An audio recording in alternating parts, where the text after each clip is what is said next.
Insiden baku tembak terjadi antara tentara Mesir dan tentara Israel di perbatasan titik penyeberangan Rafah pada Senin 27 Mei 2024. Situs web Wala Israel mengatakan kalau 2 tentara Mesir tewas dalam baku tembak itu.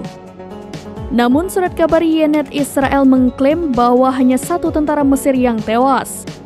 Sementara tentara lainnya terluka dalam konfrontasi lintas batas tersebut.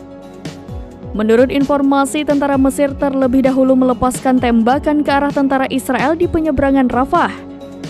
Merespon hal itu, tentara Israel langsung melepaskan tembakan peringatan. Insiden ini terjadi pada puncak ketegangan dan memungkinkan adanya konsekuensi politik. Tak hanya itu, Israel turut membentuk zona penyangga steril beberapa kilometer dari perbatasan Mesir. Mereka tak mengizinkan kembalinya penduduk Gaza dan Rafah ke perbatasan Israel. Tak hanya itu, Israel juga membentuk zona penyangga steril beberapa kilometer dari perbatasan Mesir. Mereka tak mengizinkan kembalinya penduduk Gaza dan Rafah ke perbatasan Israel.